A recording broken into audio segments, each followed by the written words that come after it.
Le Puy-en-Velay, Saint-Jean-Pied-de-Port, 780 km, 26 jours, avec un jour de repos.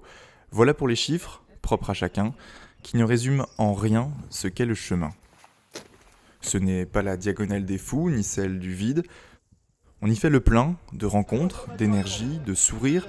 On parle des petits bobos et des grands malheurs. Bien sûr, tu trouveras toujours des gens pour te projeter leurs propres peurs, pour te dire de marcher avec des bâtons, de percer les ampoules, de prendre telle ou telle variante. Mais tu trouveras d'abord et surtout des gens sains, apaisés, drôles, souriants, touchants, ceux qui te tirent le bras pour avancer et ceux qui te tirent une larme. Oui, pour avertir ma femme, pour éviter qu'elle me tape en rentrant.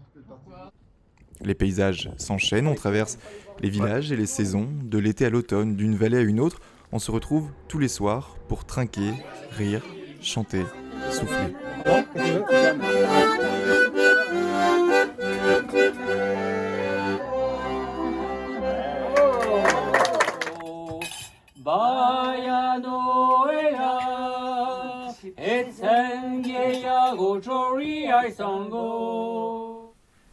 Le silence est d'or, sauf parfois la nuit quand tu dors. S'il n'est pas dans les dortoirs, le vrai repos, c'est être à l'écoute de son corps, de ses besoins du matin au soir, comment vont les pieds, où manger, boire, dormir, n'avoir à penser qu'à l'essentiel, déjà avant de partir, rien qu'en faisant son sac le plus léger possible. La déconnexion s'opère aussi dans la concentration, c'est aussi bête que ça, faire attention à où on pose le pied, ce serait trop bête de glisser sur un rocher.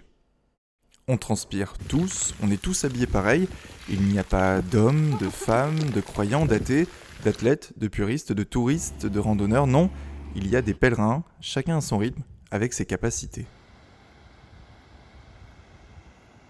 Nous avançons tous dans la même direction, sans chercher à connaître nos motivations, il n'y a pas besoin de croire, moi le premier, et des croyants j'en ai pas vu beaucoup.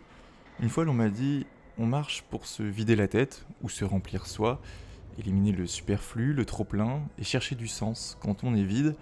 Moi je crois qu'il y a un peu des deux, maintenant il faut préserver cette énergie nouvelle, car à peine un pied posé dans le monde réel, est déjà l'envie de repartir cheminer.